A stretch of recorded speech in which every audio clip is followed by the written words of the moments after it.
Hello, and welcome to Were You Not Entertained? I'm Daniel. I'm Rachel. And I'm James. And we are going to talk about another movie that kind of falls at spooky season. It's spooky.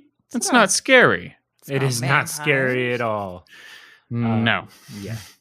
What We Do in the Shadows. It is a great comedy by Taika Waititi. And Jemaine Clement. Yeah. And those two are freaking gold. Yes. In this. Amazing. Oh my gosh. Comic genius come to life. Yeah. They're already clearly alive, so obviously. Technically. But they're coming back to life.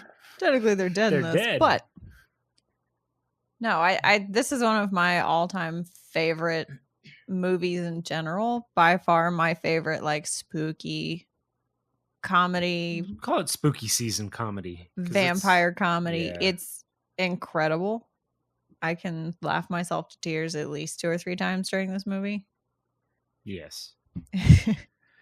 There are moments in this movie that are just, you pause because you're laughing so hard, you're going to miss something funny. You know it. Yeah, and it's definitely a dark comedy. Yeah. In more ways than one, yeah. Yeah. There's very few daylight scenes. Yes. It's a vampiric comedy. Yeah. Yeah. And it's very macabre as well. Yes. Yes. So we'll go ahead and throw spoiler alert out there super early on this one. It's shot as a documentary that follows 3-4 vampire flatmates. So it's really hard to talk about without, like, spoiling some of the one-liners and in the setups and things like that. So Yeah. just be forewarned. I mean, the good part about it is that because it's the documentary style, there's not as much of a plot to it. And so you really can, this is a rewatchable movie as well. It's just so insanely funny that you're not really watching it for the plot. You're watching it for the incredible humor and scenes. And right, exactly. Absolutely. And even if you know the jokes, they're still funny. So Mhm. even if we spoil some of those, it doesn't really matter. We're not going to deliver them the same way. Yes. Yeah. Even the way that they introduce each other, which is the very beginning of the movie, that is so funny every time. yeah. And Taika Waititi's acting, all of them, the acting is so subtle. So it's such a believable, like, uncomfortable flatmates in Wellington with a camera crew following them around. Right. Yeah. It's masterful the way they make it feel so real. Yeah, exactly. It's like Monty Python meets Blair Witch. That's a great combo. No, then they play off of each other so well. It's astounding. I would say if you haven't seen this movie, what are you doing? Go watch it. Yeah. That's especially if you're fans of things like Best of Show or something like that. Or Yeah, or Flight of the Conchords. Right. Oh yeah, absolutely. This will definitely be in your wheelhouse or your type of comedy. But there's so many great gags in this. I just want to say, if Jemaine Clement's in anything, I'll watch it. Yeah. He made the first season of Legion perfect. Yeah, and that's I don't know that I've seen that. It's so good. At least the first season. right. At least the one he's heavily involved in. Well, that's the season I saw. The second season may be phenomenal. I just have no idea. That's kind of the same thing with Taika Waititi, right? He's had a lot of incredible success, and most of what he's done has been really funny and really interesting. He made Thor relevant again. Yeah. He did, and he managed to make a Hitler movie that was very funny. Oh my gosh. I completely forgot about that. I don't know how you forgot about that. Yeah. It's so good. We've watched so many movies. I just wasn't thinking about it, but God, yeah, I love that. Jojo Rabbit was incredible. And so apparently this is it's a TV show as well, Yes, Yeah. it is. which I haven't seen. So I don't know about that. I don't know if that's funny. I don't know. I have a hard time believing that it holds up to the comic genius of this. I've heard that it's not quite as funny, but once you get sort of halfway into the season, it does get really funny. Okay. Gotcha. But fair. I'll yeah, buy I that. also have not seen it. I think for me, it would be really hard to get interested in something that didn't have your central vampire characters. Right. Even though Nick isn't one of your original 4 housemates, he was such a good addition. Yeah. No, I think with Nick it kind of it adds a modern person to the vampire club. We'll just call Nick it was that. so great. Yes, and He's just such a jackass the whole time. I'm a vampire. Right. I'm a vampire hunter. Oh yeah, I bet you are. Another spoiler alert. He is. Yeah. he is. Uh, Well, and even the incredibly uncomfortable and long scene of watching Nick try to fly in the window. Yeah. yeah. It The is bat fight. Oh yeah. Yeah, when he just grabs him in his bat form and throws him against that garage door. My jacket, man. Don't care about your jacket. Oh, and then ultimately the procession of shame. Yeah. Bad vampire. But yes, Nick did bring a more modern touch to this. He taught them how to use cell phones and computers, and then instead of having to hand sketch each other before a night out to see what they look like in their outfits, he's taking pictures and showing them how to take photos and look at yourself since they can't use a mirror. Right. And then we get the incredibly good joke with Facebook Yes. Yeah. of Vladislav. the poker. Yeah. Yeah. You can even poke somebody? Poke? Yeah. Yes. See what I mean? It does it no justice. You have to go watch this movie. It's so good. It is great. I really enjoyed how they kind of played off of the Vlad the Impaler and made him Vladislav the Poker. Yeah. I just love the way that in general they take the trope and turn it on its head. I mean, vampires are always mysterious and suave and, cruel ultimately, but then to turn them into these awkward, out of touch with like modern times weirdos. Yeah. It's just so funny the whole time because they think they're badass because they're vampires. But they are like the nerds of all the vampires in the world. And they are totally cruel because the way they taunt those werewolves. Right. It's so mean. We're werewolves, not swearwolves. Yeah. That's one of my favorite parts.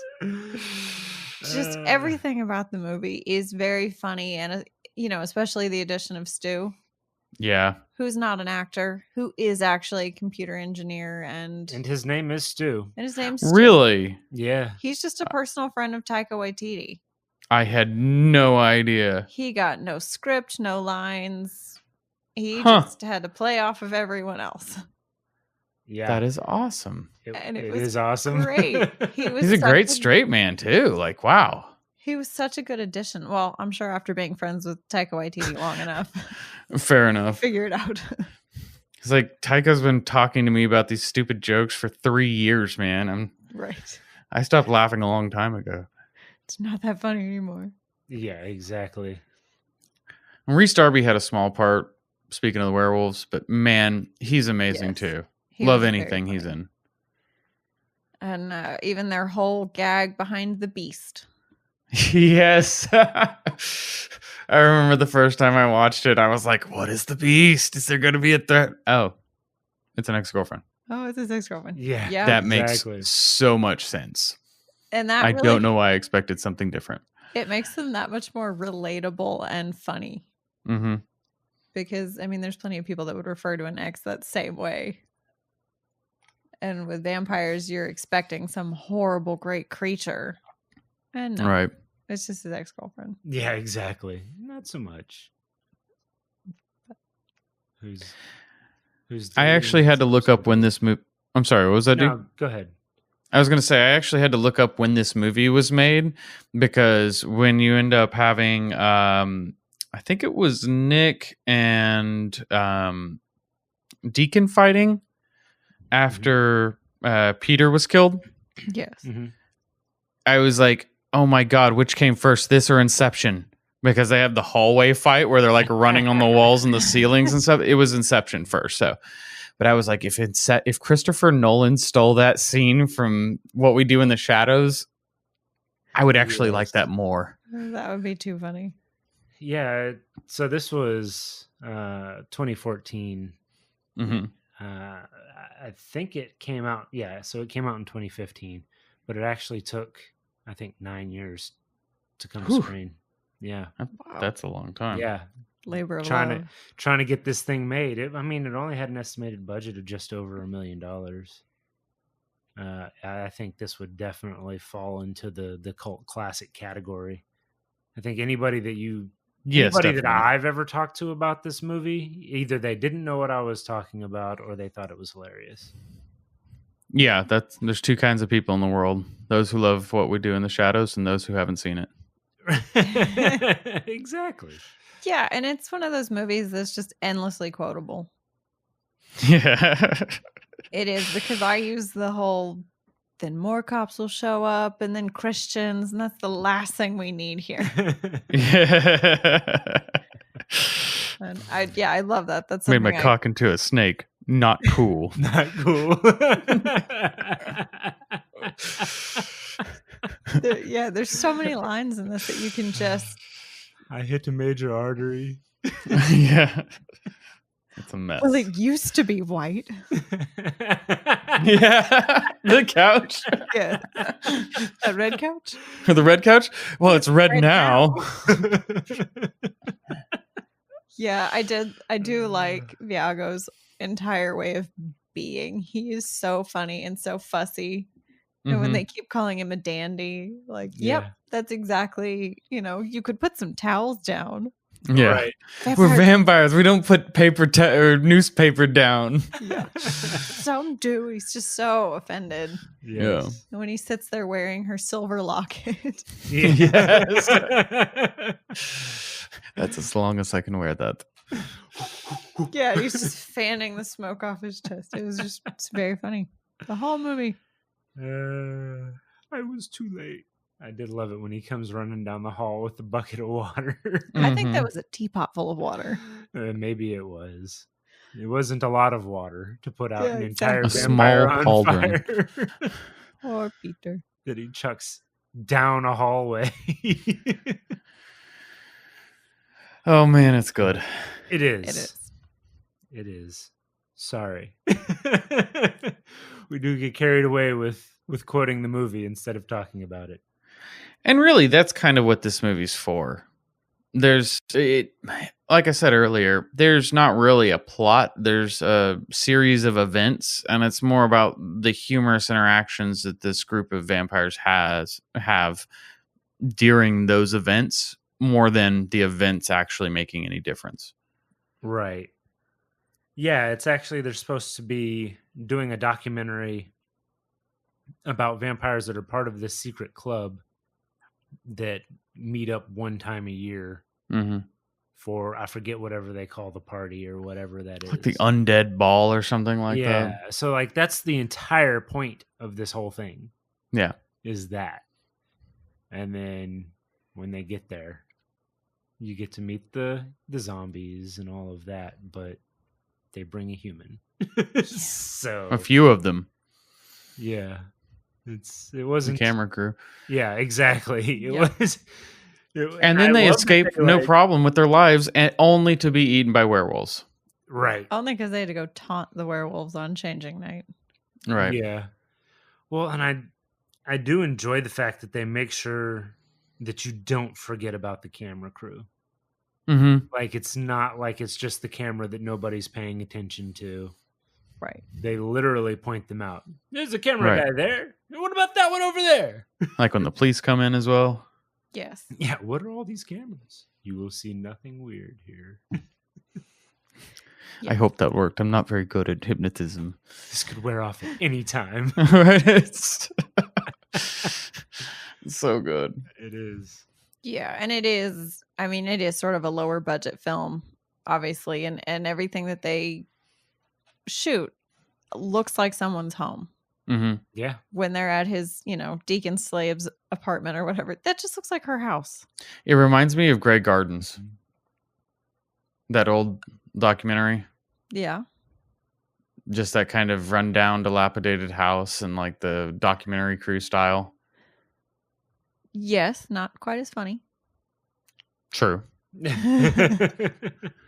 Fair. But yes, it does. It does have this feeling of like actually genuinely just a camera crew walking around looking at these dilapidated houses, and they probably don't have a set. They probably really just blocked off a park and went out there and shot their werewolf scenes. And Mm-hmm. I enjoyed that, and they wear the same clothes pretty much through the whole movie. Except when they're doing their changing montage. Yeah, Their they have- hallway runway. They Yeah, have a couple of exactly. outfits, but then even then you see a lot of those pieces again. Yeah. Yeah. So and with the makeup, it's not, a lot of special effects. Same with the CGI. Not much of that. No. I can't think of a lot of CGI other than maybe in the corner store. Yeah. When Nick Yeah. talks smack to the... Makes his vampire face it. Oh, well, what can you do? Oh, I don't know. Yeah. And then you have the bats. Oh, the bats. Yeah. Yeah. Okay. But that's really low budget CGI. Yes. Yeah, because I can think of one more, but that's in my favorite scene, so I'm going to save that one. Ah, fair. Well, I kind of think I want to get to favorite scenes a little earlier because of the nature of this movie, we would probably talk about them a little longer than normal. Was there anything else you guys wanted to cover before we did that? No? No, don't think so. All right. Well, let's go ahead and tee it up with you again, Rachel, since you have one that you are excited to talk about. I do. Yeah, I love this movie, so I'm very excited about everything. My favorite scene is when they lure Nick into the house. Ooh. Yeah, And Nick and then the blonde woman. I can't remember her Yes. name. Yeah, she isn't that important. But they bring them Josephine. in and they feed them spaghetti, Right. And you get the how do you like your Biscotti. worms? Right. And then he starts Biscotti. That's the best. he starts to panic and run through the house, and he opens the door, and there's Vladislav with his face on a cat. Yeah. That's so good. Because he's so powerful, but he's not good with the faces anymore. Right. Yeah, and that is one of my absolute favorite moments in the entire movie because it is so funny to see his face on a cat. Yeah. And it's so like poorly done, and it fits. It just makes it that much funnier Yeah. to see his horrible little face on a cat hissing. And so I really like everything about that scene. And Nick finally makes it out of the house and takes off running, and then Peter got him. Poor guy. Who let Peter out? Who let Peter out? Yeah, exactly. They were having this really fun sporting moment, and then Peter gets him Yeah. and ends their fun. I love that they're literally like around every corner, and then he comes out of the backpack. Yeah, that's awesome. The hand comes out and then he's like wiggling his way out. Deacon does. Yeah, Yes. exactly. Yeah, it's so great. It's great. That's a little CGI. They like removed the back half of his body. yeah, Yeah. yeah, that's true. Yeah, because then he's like thumping around on the floor trying to crawl after trying him. to crawl out of his backpack. Yeah. So yeah. that is definitely one of my favorite scenes. Yes. It is one of the best. It is very funny. Yes, it is. Good choice. Well, what about you, Daniel? Mine is actually when the police come. Ooh, that's a good one too. That's another great one. Yeah, so we already kind of talked about it a little bit, and about the mind control that may or may not wear off at any second, and the fact that the cops are pointing out things that are very abnormal, like someone on the ceiling, Yeah. because they go into where the fight was. It was noise and fire and smoke that brought them there. So they go into where the two vampires are fighting, and one's stuck to the ceiling, and the one is kind of hovering off the floor with another one holding on to his ankles. Yeah. And they're just having a normal conversation with them, like everybody's just standing around. And then one of the police officers is like, "Wait a second," and shines his flashlight up there. And he's like, "Do you see what I see?" "Yep. You have 0 smoke detectors in here." Yeah. So I love that they use that, and they use that also downstairs when they find the vampire hunter. dead vampire hunter. The charred body of Peter. Yeah. Find the charred body of Peter. And then, the dead vampire. Oh, he's drunk. He's drunk. Yeah, exactly. You can't let him sleep on the floor like that. He's going to have a terrible hangover. This guy's having a bad night. You can't just let... And I love that, again, he's like, "There are no smoke detectors down here." "Yes, there are." "Oh, yes, there are." Yeah. And then they shine their light. "Oh, you've got a flammable right under your electricity box." And Deacon's like, "We should kill them." No. Thiago's like, "Yeah, let's hang on and see what other safety tips they have." Exactly. It's so good. It is great. So that's my favorite scene. It's a very good one. What about you, James? Well, it was a hard toss up between the undead ball, like we were talking about earlier, because it's more of a cohesive scene. But for me, it's absolutely after Nick gets turned and they start cruising the town with Nick, because he's, more familiar with places that he can get into being younger, right, and more socially aware. And so just them going out to the club and Deacon being all whiny about it, and Viago and I'm going to slay this one, Vladislav. The yeah, they're just having so much fun with it. And then it turns out that Nick is just telling everyone that he's a vampire. Yeah, exactly. Yeah. And the montage of him walking down the street and be like, "Hey, I'm a vampire," and them cutting back to like, "This is not cool. You just can't be walking around saying that you're a vampire." And just kind of the way that you see go from them telling their stories earlier in the movie about how they became vampires and how they're flatmates now, and how not all vampires live in big scary castles. Right. Into, well, this is what happens if you were to take a relatively dumb normal guy and turn him into a vampire. I felt that was so great. It also has a wonderful scene that we talked about where we have the bat fight. Yeah, exactly. And when Vladislav, yeah. When Vladislav says, just the way he screams, "Bad fight!" that is what sold me on it. Yeah. Oh man, I just love every bit about that. That is great. Yeah, I do like that Viago is complaining about how his jacket looks like his, and no, Deacon. Is it Deacon? Yeah. Oh, Deacon. Yeah, that's right. Deacon is complaining about Deacon's how the bad Nick's boy jacket, of the group. Yeah. And so so Nick's trying to take his bad boy crown, and he's not happy about it. Right. Because he's even wearing the same jacket as me. Yes. Yeah, exactly. Yes. Yeah, that's a really good one. So that's me. Good one. All right. Well, anything else you guys want to mention before we go? No, I don't think so. Check this movie out if you haven't. Yeah, absolutely. Still worth it, even though we spoiled a lot of it. They're way funnier than we are, and it's rewatchable multiple times. So I just watched it, and I could watch it again. Yeah, absolutely. Thumbs up. All right, well, hopefully you enjoyed our coverage of it too. If you did, please go online and like and subscribe, and join us next time on Were You Not Entertained?